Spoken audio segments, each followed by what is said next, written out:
Hello everyone, reasoning drill channel पे आप सबका आज फिर से स्वागत है। आज मैं फिर से आप सबके सामने हाजिर हूँ एक नए उत्साह, एक नए उमंग के साथ। आज मैं फिर से अपनी एब्स्ट्रैक्ट अलजेब्रा की सीरीज को आगे बढ़ाते हुए आज मैं पार्ट 9 लेकर आई हूँ। पार्ट 8 तक हम सक्सेसफुली पढ़ चुके हैं, अच्छे से सारे कॉन्सेप्ट को हमने क्लियर किया है। आज हम पार्ट 9 पढ़ेंगे जिसमें हम ग्रुप जो है, हमारे जो एलिमेंट है उसका ऑर्डर पढ़ेंगे। ग्रुप की जो कोटि है, अवयव ग्रुप में अवयव की जो कोटि है वो हम उसमें पढ़ेंगे। तो इसके पहले जो हमने क्लास पढ़ी थी, पार्ट 8 पढ़ा था, उसमें हमने ग्रुप से रिलेटेड थ्योरम्स पढ़ी थी। तो सबसे पहले हम जैसे कि एज यूजुअल करते हैं, पहले प्रीवियस क्लास को एक क्विक रिवीजन करते हैं, उसके बाद हम अपने आज की क्लास शुरू करेंगे। ठीक है, तो थ्योरम्स हमने पढ़ी थी पिछली क्लास में, तो उसमें हमने पढ़ा था, जो हमने फर्स्ट थ्योरम पढ़ी थी वो पढ़ी थी हमने कि जेड एन और मल्टीप्लीकेशन एन, जेड एन जो हमारा सेट होता है जिसको हम कैसे लेते हैं वो मैंने बता दिया था, according to identity element, according to operation. अगर मल्टीप्लीकेशन का ऑपरेशन है तो आइडेंटिटी एलिमेंट 1 से स्टार्ट होगी आपकी, एन माइनस वन, 1 2 3, जैसे जेड 3 है तो 1 2 3। ठीक है, और प्लस 4 लेना है तो 0 1 2 3। ठीक है, ये आपका होगा। अब नेक्स्ट क्या होगा कि जो हमने थ्योरम्स पढ़ी थी उसमें पढ़ा था कि जेड एन और मल्टीप्लीकेशन एन जो होता है हमारा ग्रुप, जो ये ग्रुप होता है हमारा, इसमें क्या होता है कि अगर एन हमारा प्राइम नंबर है, अगर एन प्राइम नंबर है तो हमारा ये ग्रुप अबिलियन ग्रुप होता है। कैसा होता है? अबिलियन ग्रुप होता है। ये फर्स्ट नंबर की थ्योरम थी। सेकंड हमने पढ़ा था कि अगर किसी ग्रुप में, अगर किसी ग्रुप में किसी अवयव, कोई भी अवयव है, उसका प्रतिलोम अगर खुद है, मतलब सेल्फ इनवर्स है अगर उसमें एलिमेंट्स, तो वो ग्रुप भी क्या होता है हमारा? Abelian group. क्या हो कि सेल्फ इनवर्स एलिमेंट हो आपके पास, खुद का इनवर्स खुद ही हो, तो वो आपका क्या होता है? अबिलियन ग्रुप होता है। और इसके लिए एक हमने जब प्रूफ किया था तो एक कंडीशन निकल के सामने आई थी, जो मैंने बोला था कि एग्जाम पॉइंट ऑफ व्यू से बहुत इंपॉर्टेंट है, that was a square is equal to e. ये आपको डायरेक्टली याद रखना है। नेक्स्ट जो थ्योरम थी वो उसमें हमने देखा था कि अगर अपने पास जी कोई ग्रुप है, जी कोई ग्रुप है, इसके दो एलिमेंट्स लिए थे हमने, ए बी बिलोंग्स टू जी। तो इसमें क्या था कि हमारे पास एक इक्वेशन थी, x star a is equal to y, और sorry b, a star x is equal to b and y star a is equal to b. ये जो इक्वेशन है, तो इसके जो सॉल्यूशन होते हैं वो यूनिक होते हैं हमारे पास। कैसे होते हैं? यूनिक। ठीक है, और एक देखा था हमने कि जैसे ए और बी, हमारे पास कोई ग्रुप है जी, जी कोई ग्रुप है, उसके साथ ही हमें दे रखा है ए बी का whole square is equal to a square b square. अगर ये कंडीशन फॉलो हो रही है for every element of G, for each and every element of G, तो हमारे पास जो जी होता है, ग्रुप होता है, वो भी कैसा होता है? अबिलियन ग्रुप होता है। कैसा होता है? Abelian group. और एक और थ्योरम पढ़ी थी हमने, जैसे जो ग्रुप होता है उसमें हमेशा कौन सा लॉ फॉलो होता है? Cancellation law. कैंसिलेशन लॉ हमारे पास हमेशा फॉलो होगा किसमें? ग्रुप में। ठीक है, इसका हमने ये थ्योरम्स पढ़ी थी, इनके प्रूफ भी देखे थे हमने। ठीक है, और उसके बाद हमने जो अवयव है उसकी पूर्णांक घात को समझा था, जिसमें हमने positive integer, negative integer and zero, इनको लेकर हमने एक्सप्लेनेशन किया था, जिसमें हमारे पास ए की पावर 0 इज इक्वल टू ए, मतलब ए की पावर जी जो शून्य कोटि है वो किसके इक्वल होती है? तत्समक अवयव के, आइडेंटिटी एलिमेंट के। ठीक है, तो ये हमने लास्ट क्लास में पढ़ा था। अब आज उसके आगे हम बढ़ेंगे। अब आज की क्लास में हम देखने वाले हैं अवयव की कोटि, ऑर्डर ऑफ एलिमेंट। लेट जी, हमने कोई ग्रुप ले लिया, सबसे पहले ग्रुप ही लेना है हमें। जी हमने कोई ग्रुप ले लिया, अगर तब ए बिलोंग्स टू जी, जी का कोई एलिमेंट लिया, और किस तरीके से लिया हमने? अगर ए की power N is equal to e हो रहा है, अगर ए की power N is equal to e, जहाँ पे ई एन क्या है? न्यूनतम धनात्मक पूर्णांक, मतलब एन मिनिमम पॉजिटिव इंटीजर है, स्मॉलेस्ट पॉजिटिव इंटीजर, तो अगर ये कंडीशन फॉलो हो रही है तो उसका मतलब क्या है, order of A is equal to N. ये तो हमने डेफिनेशन देखी। अब मेन क्या है इसमें कि अगर हम ए की पावर एन मतलब ए को ए जो है हमारे पास उसको किसी के पूर्णांक घात के रूप में लिख पा रहे हैं, अगर ई को ए की पूर्णांक घात के रूप में लिख पा रहे हैं, और एन जो हमारे क्या होगा है न्यूनतम धनात्मक पूर्णांक जो होगा वो उसकी कोटि कहलाता है। अब इसको जैसे हम एक एग्जांपल्स के थ्रू समझते हैं, जैसे 1 ओमेगा स्क्वायर हमने कोई सेट ले लिया और उस पे ऑपरेशन हमने क्या ले लिया, मल्टीप्लिकेशन का। इसमें मल्टीप्लिकेशन का ऑपरेशन ले लिया तो हम देखेंगे एक एक की कोटि निकालेंगे। तो सबसे पहले जैसे ई की पावर, जैसे मैंने यहाँ नोट में बता देती हूँ कि हमेशा सेट में जो आपका आइडेंटिटी एलिमेंट होता है उसका ऑर्डर हमेशा क्या होता है, 1 होता है। क्या होता है, 1। तो आपका जो ऑर्डर ऑफ 1 होगा वो क्या होगा, 1। ऑर्डर ऑफ 1 क्या होगा, 1। ठीक है। अब मुझे देखना है ऑर्डर ऑफ ओमेगा, लाना क्या है मुझे, ई मतलब मल्टीप्लिकेशन के लिए ई इज इक्वल टू 1। ठीक है। अब ओमेगा को मैं कितनी पावर्स की फॉर्म में लिखूं कि मेरा 1 आ जाए, जैसे ओमेगा डॉट ओमेगा किया, क्या बन गया ये, ओमेगा स्क्वायर। ओमेगा स्क्वायर हमारे पास होता ही नहीं है। फिर अगर मैं एक बार और ओमेगा मल्टीप्लाई करूं तो ये क्या बन जाएगा, ओमेगा क्यूब, जो कि हमें पता है कितना होता है, 1 होता है। मतलब ओमेगा की आपका जो कोटि होगी, ऑर्डर होगा, वो कितना हो जाएगा, 3। ये इस फॉर्म में आ गया आपका ए की power N is equal to e. ठीक है। तो ऑर्डर ऑफ ओमेगा आपका 3 आ गया। इसके बाद स्क्वायर वाले का देखेंगे, ओमेगा का स्क्वायर, अगर सपोज इसको 2 टाइम्स अपन मल्टीप्लाई किया तो ये कितना बन गया, ओमेगा पावर 4। ओमेगा की पावर 4, तो उसमें अगर अपन 3 से इसको ऐसे लिखते हैं तो ये भी ये 1 बना देगा, ये ओमेगा ला देगा ओवरऑल। वो तो हमें चाहिए ही नहीं, हमें तो 1 चाहिए। इसको एक बार और मल्टीप्लाई करते हैं। ठीक है। तो अब ये कितना हो गया, ओमेगा की पावर 6, और इसको कैसे क्या लिख सकते हैं, ओमेगा पावर 3 की पावर 2, और ये 1 की पावर 2 मतलब 1। ठीक है। तो मतलब ऑर्डर ऑफ ओमेगा स्क्वायर आपका कितना हो गया, 3 हो गया। क्लियर है। ठीक है। तो ऑर्डर हम कैसे निकालेंगे ये मैंने एग्जाम्पल के थ्रू बता दिया।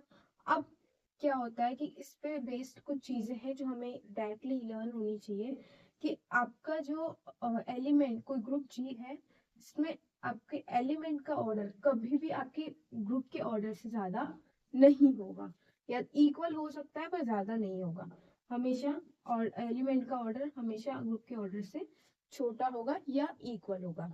क्लियर। नेक्स्ट, आपका एलिमेंट का ऑर्डर और उसके इनवर्स का, उसी के इनवर्स का ऑर्डर सेम होता है।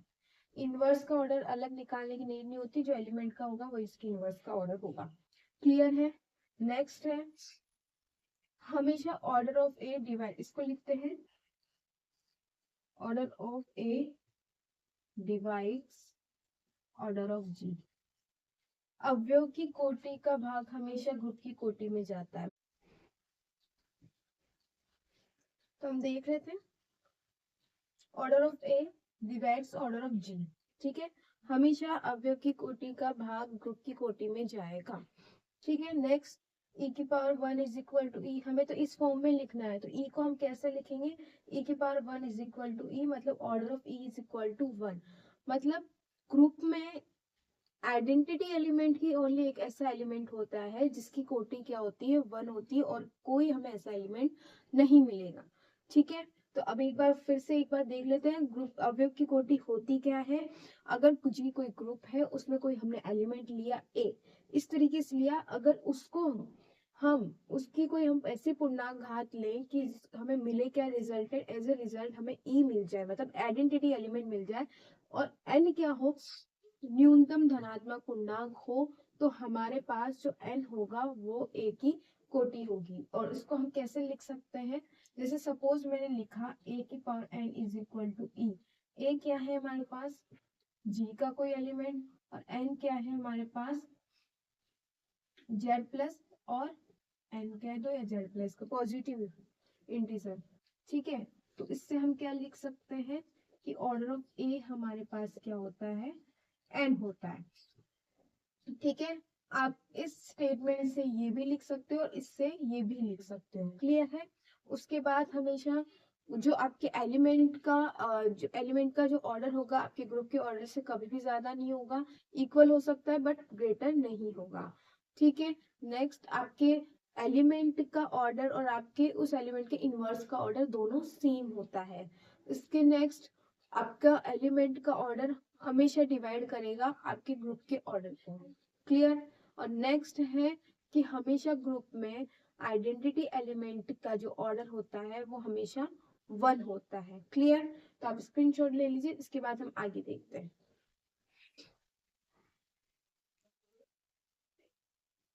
इसी के साथ अपन एक एग्जांपल और देखते हैं। एक सेकेंड।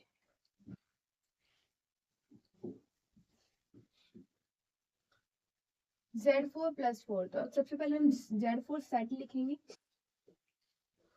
प्लस वाला ऑपरेशन है जिसके हम आइडेंटिटी एलिमेंट से शुरू करेंगे, 0 1 2 3 एंड -1 तक आते हैं, 3 तक आएंगे। ठीक है, अब इसके बाद हमारे पास एक एक करके हम इसका आइडेंटिटी एलिमेंट लिख लो। आइडेंटिटी एलिमेंट इसका 0 होता है।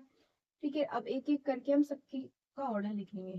तो ऑर्डर ऑफ 0, आइडेंटिटी एलिमेंट है, अभी देखा है हमने 1 होता है उसका हमेशा। ऑर्डर ऑफ 1, 1 को हम कितने टाइम्स लिखे कि 0 आ जाए। 1 + 1 2 + 1 3 + 1 4।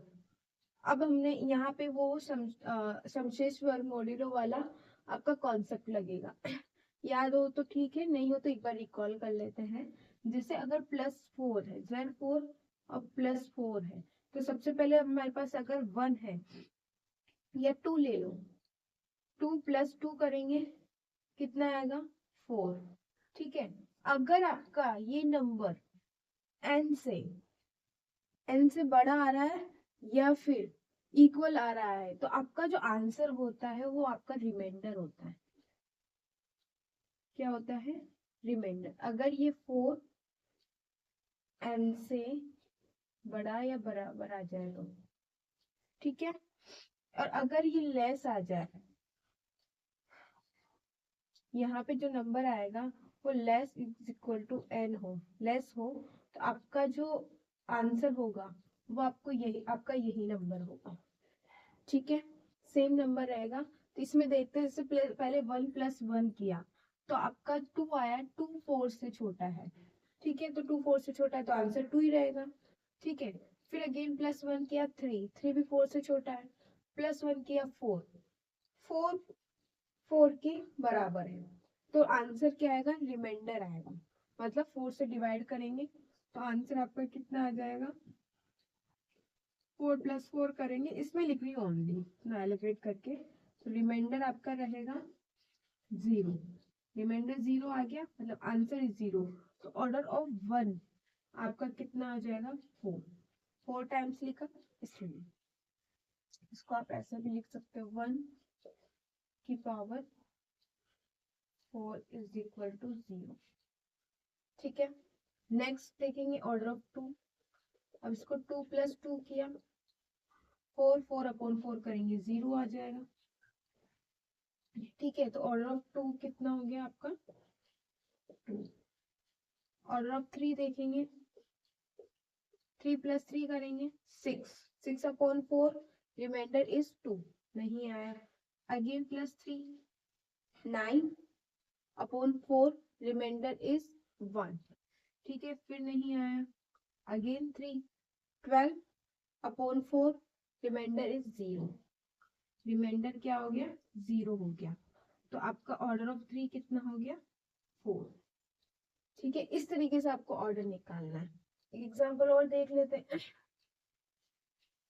1 - 1 iota minus iota, multiplication operation है आपके। अब ऑर्डर ऑफ 1, मल्टीप्लीकेशन के लिए 1 आइडेंटिटी एलिमेंट है तो 1 ही आएगा। ऑर्डर ऑफ -1, तो -1 को आप 2 टाइम्स मल्टीप्लाई करो, 1 आ जाएगा। ऑर्डर ऑफ -1 में कितना हो गया आपका 2। -1 को 2 टाइम्स करेंगे ना तब आया। अब है order of iota, iota multiply iota, iota square that is -1 नहीं होगा। अगेन आयोटा माइनस आयोटा हो जाएगा, again iota minus iota square, और आयोटा स्क्वायर आपका कितना, चलो इसको एलिमिनेट करके लिख देते हैं। ये आयोटा स्क्वायर है और ये भी आयोटा स्क्वायर है, ठीक है। और ये कितना हो गया, एक सेकेंड, 2 टाइम्स लिखा आयोटा स्क्वायर जो कि -1 होता है, ठीक है। फिर एक टाइम और हमने मल्टीप्लाई किया तो ये आपके तीनों मिलके बना देंगे माइनस आयोटा। फिर एक बार और मल्टीप्लाई किया तो माइनस आयोटा इंटू आयोटा आपका कितना हो जाएगा, माइनस आयोटा स्क्वायर आपका -1 होता है, तो -1 इंटू -1 1 आ गया आपका 1। तो ऑर्डर ऑफ आयोटा भी कितना हो जाएगा 4। Order of iota iota iota, iota square -1, ठीक है। अगेन माइनस आयोटा करेंगे तो ये तो आपका आना था कितना, iota square iota into iota, iota square हो जाएगा -1, और ये आपका आ रहा था माइनस आयोटा, ये आयोटा बचा देगा। अगेन माइनस आयोटा करो तो ये भी -1 बना देगा, और फिर ये आपका 1 बना देगा। ऑर्डर ऑफ माइनस आयोटा कितना हो जाएगा 4, ठीक है। Order of 1 is equal to 1, order of -1 is equal to 2, order of iota is equal to 4, order of minus iota is equal to 4। Clear है, ठीक है। तो आई होप कि एग्जांपल समझ में आए होंगे। स्क्रीनशॉट ले लीजिए, फिर आगे देखते हैं।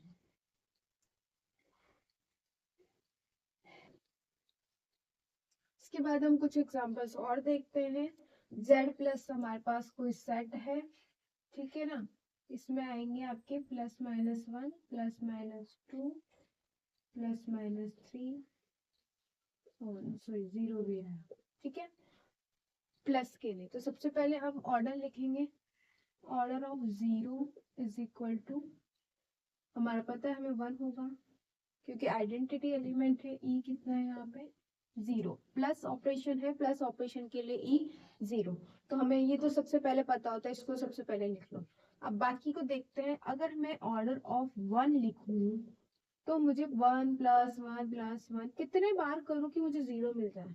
इज इट पॉसिबल कि 1 हम किसी नंबर को ऐड करते जा रहे हैं और 0 मिल जाए हमें, नहीं है पॉसिबल। तो जब भी ऐसी कंडीशन आती है कि जिसके लिए हमें ऐसा कोई पूर्णांक, मतलब ऐसी कोई पूर्णांक मिल ही नहीं रही जिससे हमें आइडेंटिटी एलिमेंट मिल जाए, तब उसका ऑर्डर जो होता है वो आपका अपरिमित होता है।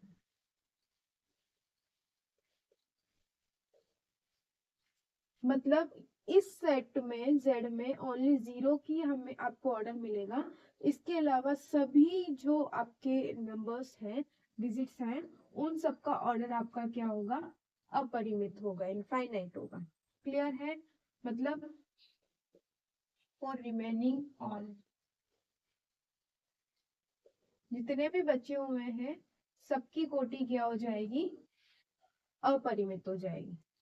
इसमें देखते हैं, इसमें भी सेम थिंग, आपका जो सेट है उसमें आपके सारे ऑल रियल नंबर्स का सेट है। तो आप प्लस ऑपरेशन है, आइडेंटिटी एलिमेंट मुझे पता है 0, तो ऑर्डर ऑफ 0 हमारे पास 1 हो जाएगा, और remaining all elements, order of all remaining elements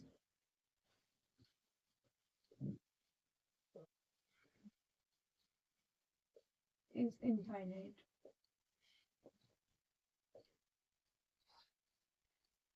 ठीक है, नेक्स्ट है R0 में देखेंगे तो ऑर्डर ऑफ आपका ई है, इसके लिए ई क्या हो जाएगा 1, ऑर्डर ऑफ 1 आपका कितना हो जाएगा 1, ठीक है। एक एलिमेंट और लेते हैं, ऑर्डर ऑफ -1, तो -1 इंटू -1 करोगे तब भी आपको 1 मिल जाएगा, तो ऑर्डर ऑफ -1 भी कितना हो जाएगा आपका टू, ऑर्डर ऑफ -1 कितना हो जाएगा 2। ठीक है, तो आपका 1 का, आपको इसमें 1 का ऑर्डर मिलेगा, -1 का मिलेगा, और बाकी सभी अवयवों की कोटि,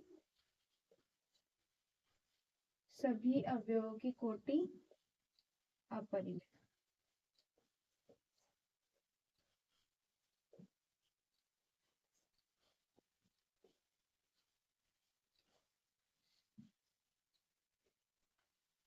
ठीक है, नोट।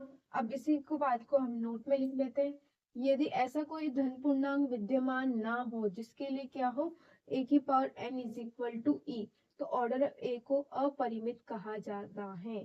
जैसे हमने जो ऑर्डर की डेफिनेशन लिखी थी वो यही लिखी थी कि हमारे पास अगर ए की power n is equal to e मिल रहा है, order of A is equal to n होगा। ठीक है, लेकिन अगर ऐसा कोई n है ही नहीं जिसके लिए हम, जिसको हम ई की फॉर्म में लिख सके, मतलब उसको पूर्णांक घात के फॉर्म में ई को लिख सके, तो उसका ऑर्डर जो हो जाएगा वो अपरिमित हो जाएगा। क्लियर है? ठीक है, तो इनको ध्यान रखना, जिनकी आपको पूर्णांक घात न मिले उनका सबका ऑर्डर अपरिमित होता है। क्लियर है? इसके बाद हम देखेंगे, हमने पढ़ा ऑर्डर ऑफ एलिमेंट, तो अब इस पे बेस्ड हम क्या थ्योरम्स पढ़ेंगे। एग्जांपल्स हमने देख लिए कैसे निकालते हैं, कैसे फाइंड आउट करते हैं ऑर्डर को। अब उस पे बेस्ड हम कुछ थ्योरम्स हैं उनको देख लेते हैं, जिन पे डायरेक्ट क्वेश्चंस पुट अप होते हैं। ठीक है, स्क्रीनशॉट लीजिए, आगे दें।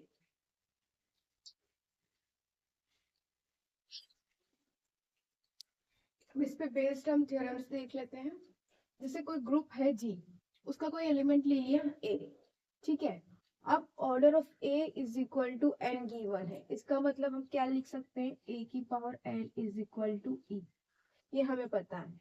देन ए की power m is equal to e कब होगा, इफ एंड ओनली इफ, यदि केवल यदि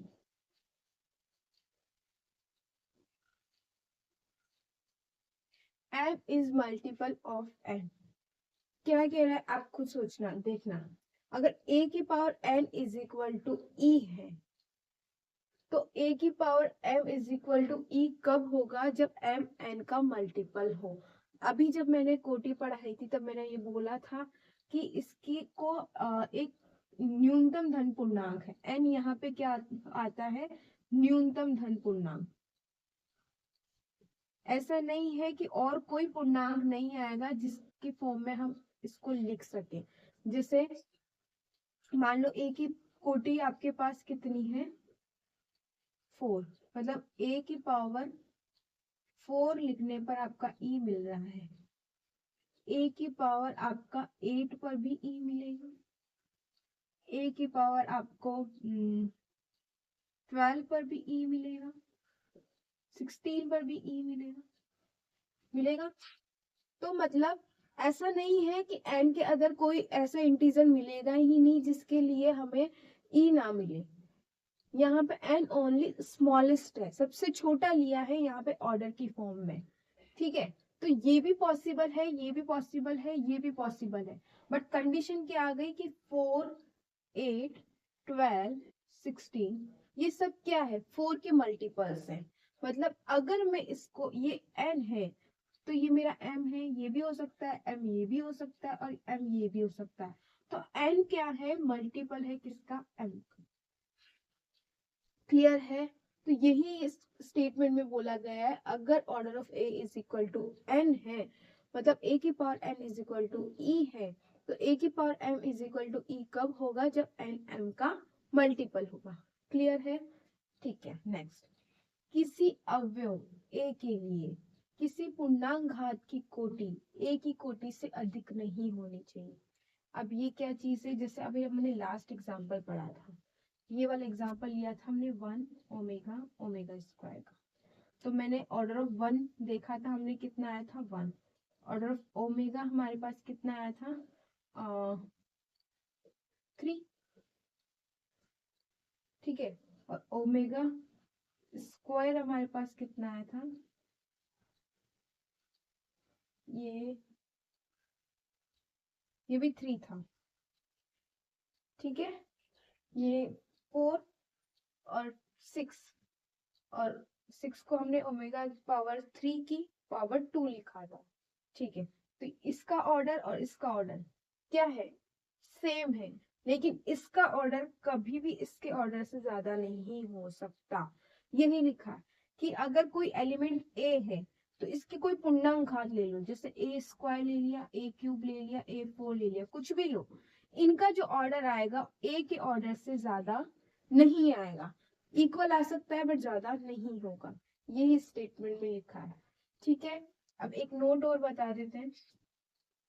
order of x x inverse अगर गिवन है तो यहाँ ये किसके इक्वल होता है, ऑर्डर ऑफ ए के इक्वल, जहाँ पे आपका ए और एक्स दोनों क्या होते हैं, जी के एलिमेंट होते हैं, उस ग्रुप के एलिमेंट होते हैं। कैसे होते हैं देखो, सपोज हमारे पास जो जी है, जो ग्रुप है, वो हमने माना 1 - 1 आयोटा माइनस आयोटा। क्लियर है?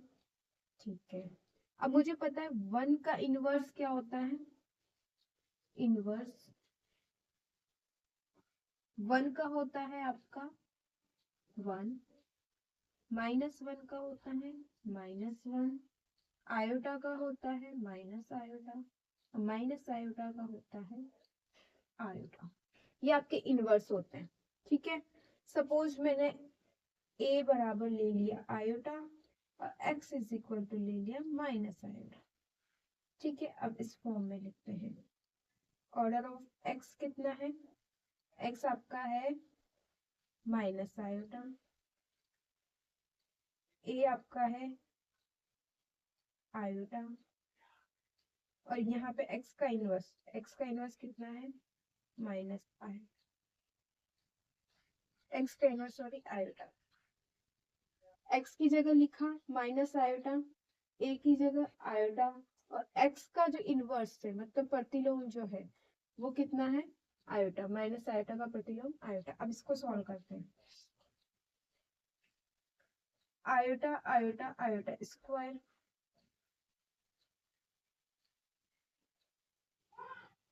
और आयोटा स्क्वायर जो होता है आपका, आयोटा स्क्वायर और आयो माइनस आयोटा आपकी किसके इक्वल आएगा, माइनस आयोटा क्यूब।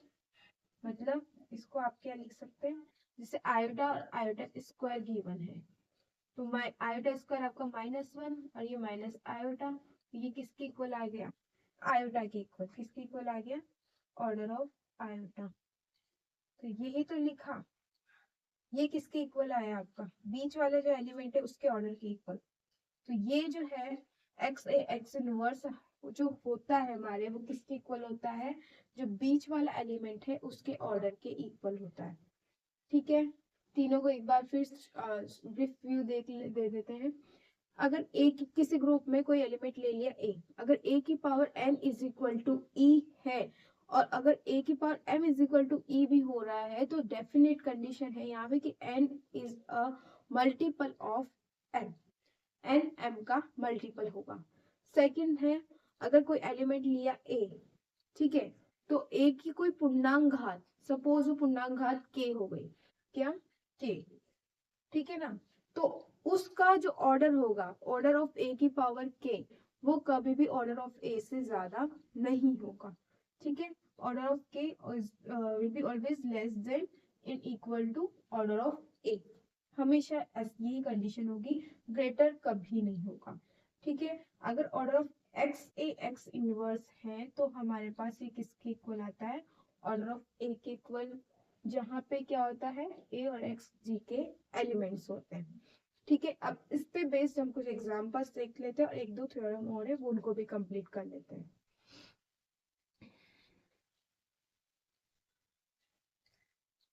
अब इसमें बेस्ड हम कुछ क्वेश्चंस लेते हैं।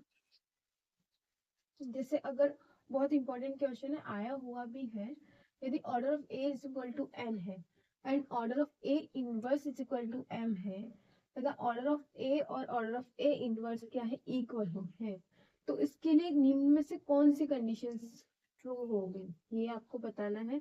m is less than n, n is less than equal to m, m is greater than n, and m is less than equal to n, m is greater than in equal to n, and m is less than equal to n, and none of these। ठीक है, तो देखते हैं सबसे पहले हम देखते हैं गिवन क्या है। Order of A is equal to n, that means ए की power N is equal to e. ठीक है, और ए गिवन है ऑर्डर ऑफ ए की power a inverse to m, तो ए की इनवर्स की power m is equal to e, ये गिवन है। ठीक है, अब मुझे पता है ए इनवर्स, ए की पूर्णांक घात है,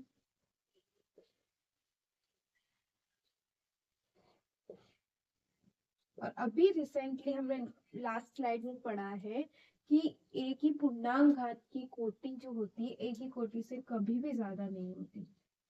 तो ऑर्डर ऑफ ए इनवर्स जो है वो always less than is equal to order of A होगा।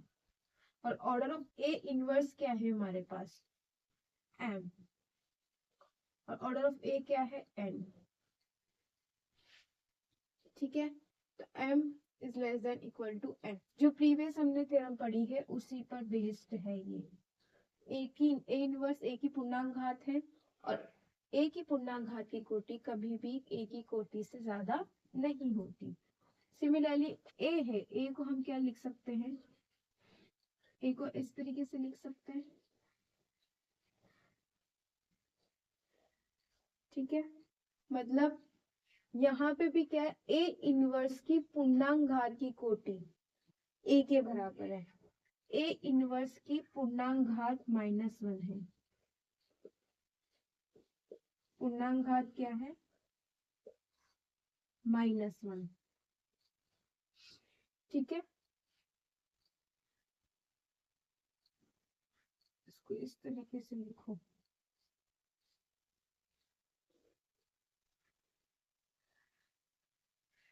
एक सेकेंड,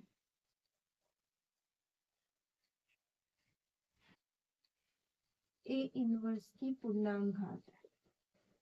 अब ठीक है, ठीक है, ए इनवर्स की पावर -1 ए इनवर्स की पूर्णांक घात है, तो उसी प्रॉपर्टी से हम इसको क्या लिखेंगे, ऑर्डर ऑफ ए इनवर्स की पावर -1, इसकी जो कोटि होगी कभी भी किससे ज्यादा नहीं होगी, ऑर्डर ऑफ ए इनवर्स से ज्यादा नहीं होगी। ठीक है, अब इसको ही हमने क्या लिखा है, ऑर्डर ऑफ ए, इसी को हमने ऑर्डर ऑफ ए लिखा है, और इसका mean order of A inverse, और ऑर्डर ऑफ ए हमारे पास कितना है, एन, और ऑर्डर ऑफ ए इनवर्स हमारे पास कितना है, एम। तो हमारे पास कौन से दो रिजल्ट्स आए, M is less than equal to N, और N is less than equal to M.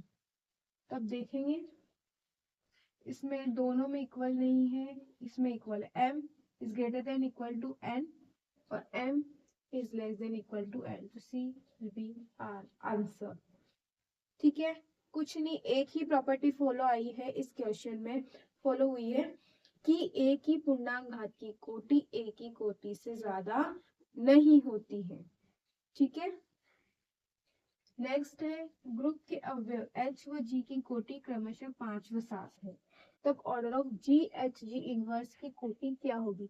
Recently हमने एक स्टेटमेंट पढ़ा है, नोट डाल के पढ़ा था, order of G H G inverse किसकी इक्वल होता है, ऑर्डर ऑफ एच की इक्वल होगा।